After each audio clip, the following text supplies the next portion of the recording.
Well, thousands of Muslims took part in the annual celebration of Muharram, the first month on the Islamic calendar year. Dressed in white, the faithful meandered through the historic Bo-Kaap in the heart of the mother city to pay tribute to the pioneers of Islam. SABC News reporter Mariska Botha has more. Good afternoon to you. We're coming to you from the Tanah Baru, which means new ground, and it lies in the picturesque, beautiful Bo-Kaap, where the first month of the Muslim New Year, Muharram, is being celebrated by the Muslim community of Cape Town. But to chat to us a little bit more and explain to us what's going on here, we have Mohammed Groenewald, who's one of the organizers of the event. Good afternoon to you, Mr. Groenewald, and thank you so much for joining us. First of all, explain to us Tanah Baru. Where are we now, and why is this such an important site? This, of course, is one of the most historical sites in Bo-Kaap and also one of the most sacred sites because most of our ancestors and political prisoners that were banished to the Cape in the early days are buried here on this particular grounds. Now, the Tanah Baru was given to the Muslim community in 1807.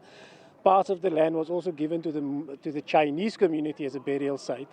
And the Tanah Baru basically means new ground. So it's a very special place to us and a place that we have to preserve for future generations to come. One of the things that's an issue for the community, especially of the Bo-Kaap, is the gentrification that's going on. And you said it's important that people know the history and the story of the area, especially as it relates to people's culture and their religion. Yeah, look, Islam in the Cape is very cultural. And the reason why we're celebrating this particular month, and which traditionally is a month that we always have been celebrated.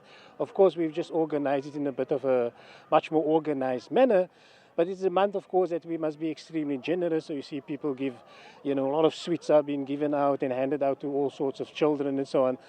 But I think if we talk about gentrification, all of that is under threat if Bo-Kaap must be gentrified.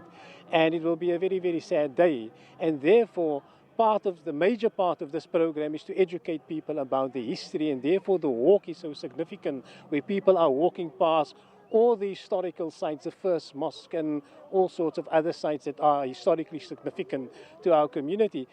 And so part of it is to educate our community, because if we don't educate our community about the history, I think we will lose, the value of this particular area called the Bo-Kaap. Explain to us, people were dressed in white. It was very beautiful to see as they moved through the Bo-Kaap. Why are people dressed in white? What does it signify? White, of course, signifies purity. And I think that is just the dress code that we chose, the color white, just to signify. So you start the new month, hopefully in a bit of a more pure state, and then keep it so the rest of the year. So it's the start of the new year. So what lies ahead from here for the Muslim community at the start of Muharram? Look, it's just the significance of the Muharram. This is another of major events that Muslims believe happen in this particular month.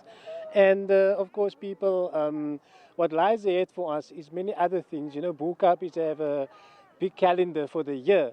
So we have Muharram, and then there is other major events that's taking place. And of course, our end of the year festivities with, that are sort of our minstrels and all of that, and that is all part of the makeup of Bo-Kaap. So Bo-Kaap's calendar is always busy with various events for the year, but this is also the one of our major events for the year. As you can see, approximately 2,400 people has registered for this event, and it's growing every year. It started off in Bo-Kaap, and now it's we see many other communities from Khayelitsha, Guguletu to Menenberg. All of them is coming together at this particular program. You also mentioned the importance of the site as it relates to where people came from. One of your focus areas for this year's Muharram is the origins of the people that contributed to the establishment of Islam in Southern Africa. Talk to us a little bit about that.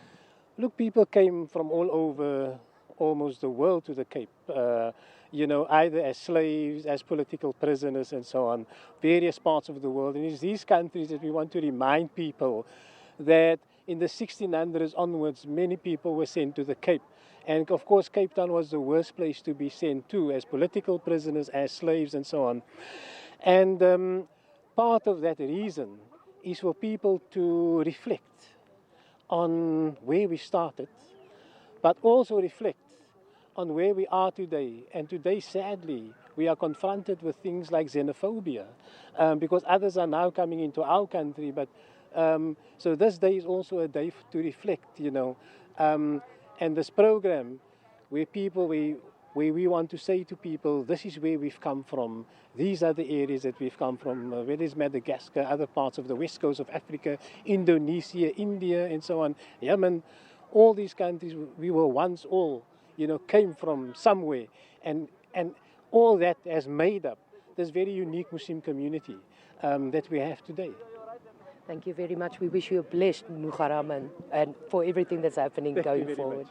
That was Muhammad Groenewald, one of the organizers of the Muharram event here today.